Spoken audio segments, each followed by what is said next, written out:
if the parents do not live virtuously, then the children will learn the same from the parents. And the teachers in the school and the parents are the greatest influence on the children's lives, on the children's future. And if they don't make good examples, where would the children turn to learn anything good? And if the citizens are not good, then the government cannot govern. Also, the government will be fearful of their own citizens as well. And so they will just put more brutal policies on the citizens.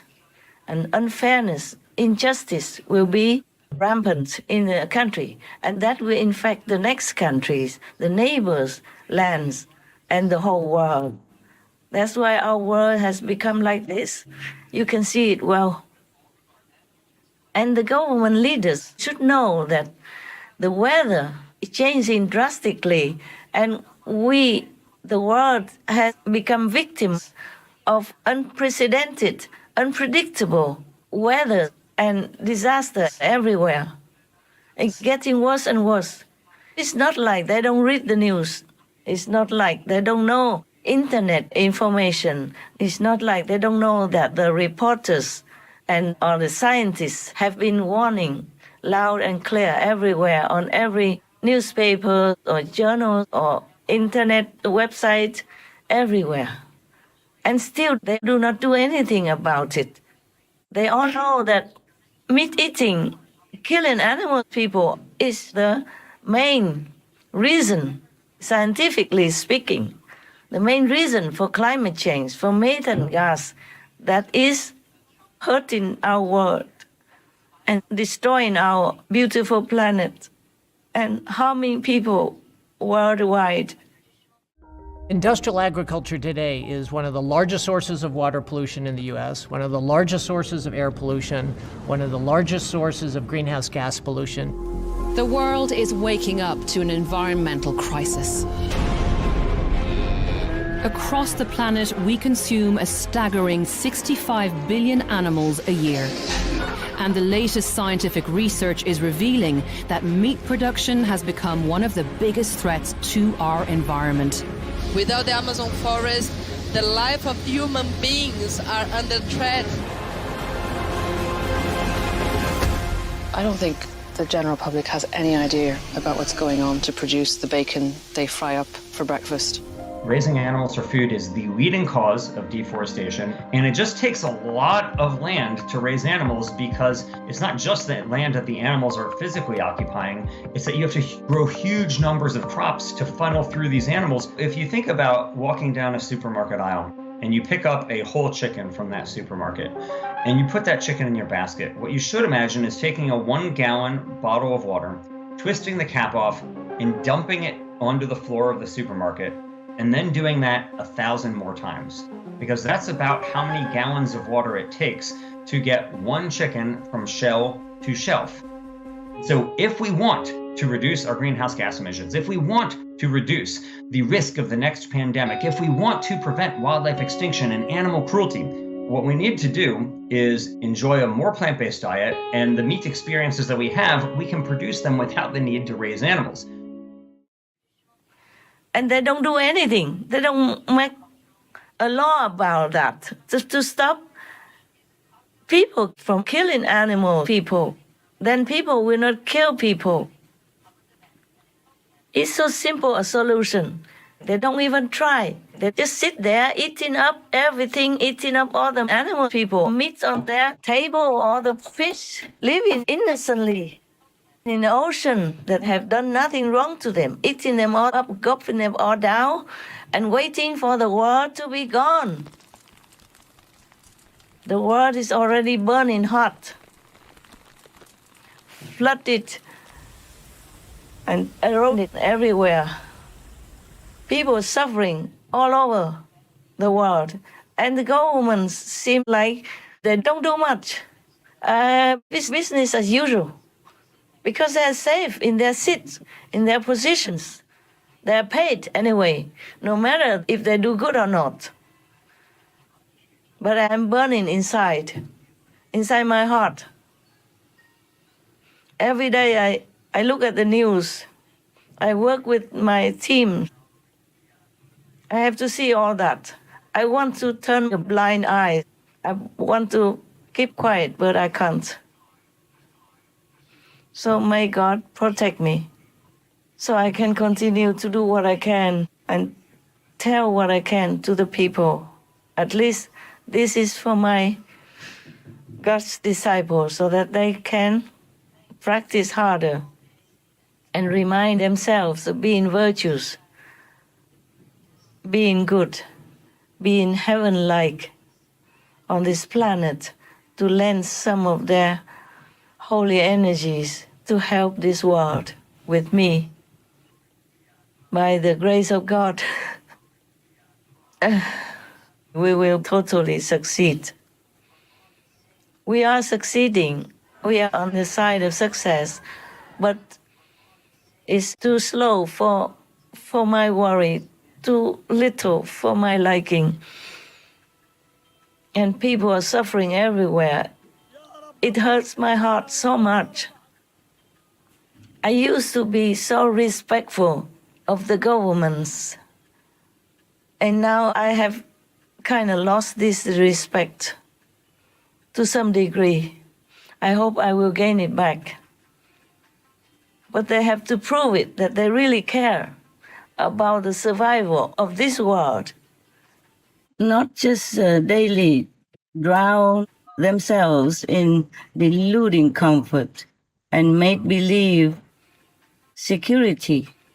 They must wake up and remember that they also live on it. Women, children are living on this planet. We have to take care of it. The only simple solution, physically, scientifically, just do not create any more methane in order to halt climate change. Then we won't have disasters so much. Then people don't eye each other's countries for more, properties, for more precious substances, like water even. Then there will be no war for competing for precious resources, just like rare minerals, expensive earth. We normally say, oh, it's cheap like dirt. No. Some dirt is very, very precious. So we can have telephone chips to talk with each other, to contact each other from thousands of miles apart. We have many other substances from Earth. We can make many other necessary instruments, scientific instruments, in order to advance, in order to have more comfortable lives, in order to survive even. So if we have peace in the world, then we will have more abundance, and we will not need to oppress the neighboring country or within countries or each other in order to survive, because we will have everything, each one. We will share. We share what we have that God has bestowed on this planet for all of us to use. We will not have to hoard anything. We will not have to kill the neighbors or oppress the neighbors to get what we want. And making war on the planet like that is so below dignity to do such things. So we have to try to limit the false, fake monks and teachers who are just using public relations kind of advertisements to make themselves big. They have techniques to do all that. They have enough high tech. They gather enough people to help them to do all these kinds of things. You have to check what they are doing, whether or not anything they say, anything they do is truly helpful to people, or if it's just a facade, just a front, just like for advertisement. Like, for example, I don't know much about other monks and priests, because I don't know them, but the one who fooled my disciples took the position from other monks and just became like a Quan Yin messenger. I did not send him, I sent another monk. And then he told everybody that it's him who should do it. And he sent that monk away, saying, it's my order. I never did such thing. I never wanted him. I never sent him there. But he snatched it. He robbed it from the other monk that I sent. And nobody reported to me because he told them that it's me who sent him. I did not, for example, like that. And then he used my name. Slowly he gained his position and he used it to ask people for donations, saying that it is for charity, but it was not. Very little bit leaked out for charity. The rest he spent it all on luxury cars, luxury watches for himself personally even. What for does a monk or a man even need so many watches and expensive ones, huh? You have only one wrist. You can only wear watch to look at time. What for you need so many luxurious watches, huh? And he's the one who owns a lot of them and has a lot of luxurious cars and taking all that from his blind followers and using my name for all that. The following information is provided from Zheng Thum's victims about how Zheng Thum makes money.